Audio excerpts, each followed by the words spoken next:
ఓం నమః శివాయ. ఓం నమో నారాయణాయ. ఓం శ్రీ కర్మ నివారణ నరదృష్టి నివారణ కాళభైరవాయ నమో నమః. ఓం కాళకాలాయ విద్మహే కాళాతీతాయ ధీమహి తన్నో కర్మ నివారణ నరదృష్టి నివారణ కాళభైరవ ప్రచోదయాత్. హరి ఓం. ఓం గంగే చ యమునే చైవ కృష్ణే గోదావరి నర్మదే సింధు కావేరి జలేస్మిన్ సన్నిధిం కురు.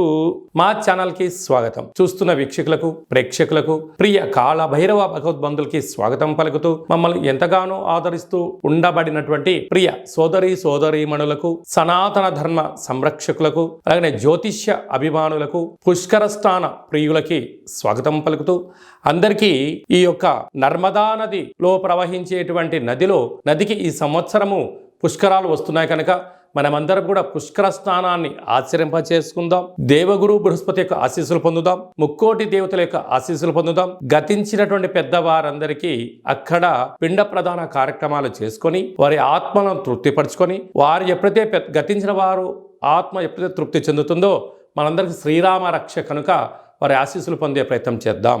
1/5/2024 నుండి 15/5/2024 వరకు పుట్టినటువంటి వారందరికీ కూడా ముందస్తుగా జన్మదిన శుభాకాంక్షలు. గతంలో వివాహం చేసుకున్న వారికి వివాహ వార్షికోత్సవ శుభాకాంక్షలు. ద్వాదశ రాశుల్లో గ్రహ గమనాన్ని ఒకసారి వీక్షింపచేద్దాం. సింహరాశి వారికి చైత్రమాస అమావాస్య సందర్భంగా ఎలాంటి విధి విధానాలు పాటించాలో ఈ వీడియోలో సవివరంగా సంపూర్ణంగా తెలుసుకుందాం. సింహరాశిలో ఏ నక్షత్రాలు వస్తాయనగా మఖా నక్షత్రంలోని 4 పాదాలు, పుబ్బా నక్షత్రంలో 4 పాదాలు, ఉత్తరా నక్షత్రంలో 1 పాదం కలిపితే సింహరాశి. చాలామందికి డేట్ ఆఫ్ బర్త్లో లేనటువంటి వారికి పేరు యొక్క మొదటి అక్షరాన్ని అనుసరిస్తూ ఆ రాశిని తెలుసుకునే ప్రయత్నం చేద్దాం. మా, మీ, మూ, మే, మో, టా, టీ, టు, టే అక్షరాల వారు సింహరాశి జాతకులే. సింహరాశి యొక్క అధిపతి రవి. వీరికి 12 సంవత్సరాల తర్వాత రాజ్యస్థానంలోకి గురువు రావడం వీరికి యోగదాయకం అని చెప్పి గమనించగలగాలి. 2వ స్థానంలో కేతు, 7వ స్థానంలో శని భగవానుడు, అష్టమంలో కుజుడు కుజదోషము, అష్టమంలోనే బుధుడు, అష్టంలోనే రాహువు, భాగ్యస్థానంలో రవి శుక్ర సంచార స్థితి, రాజ్యస్థానంలో గురు సంచార స్థితి ఉన్నప్పుడు దృఢమైన స్థిరమైన సంకల్పం కలిగిన వారు నిత్యం తేజవంతంగా నవ్వుతూ ఉంటూ ఆరోగ్యాన్ని కాపాడుకుంటూ ఆరోగ్య సలహాలు సూచనలు ఇస్తూ ఆరోగ్యాన్ని పాటిస్తూ అందరికీ ఆదర్శప్రాయమైనటువంటి జీవితం ఎవరయ్యా అంటే సింహరాశి జాతకులు. అంటే 10,000 మంది ఉన్నారంటే అక్కడ ఒకరో ఇద్దరో మాత్రమే సింహరాశి జాతకులు ఉంటారు. అందుకే వీళ్ళు చూడండి, ఆర్డీఓ, ఎంఆర్ఓ, కలెక్టరేట్, సెక్రటరేట్లో పనిచేయడం, రాజకీయవేత్తలు, సలహాదారులు, సూత్రధారులు సింహరాశి జాతకులే. అందుకే రాశాధిపతి రవి అవ్వడం వలన వీళ్ళకు గ్లోబల్గా యూనివర్సల్గా ఆ నాలెడ్జ్ వీళ్ళకు ఉంటుంది.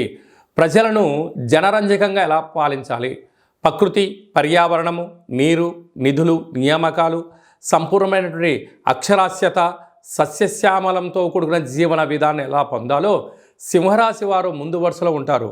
అందుకే వీరు ఎక్కువ శాతంగా ఒక చిన్న కుగ్రామంలో పుట్టిన దేశ చరిత్రలో వీళ్ళ పేరు నిలబడిపోయే పరిస్థితిలో వీళ్ళు ఎదగడం జరుగుతుంటుంది.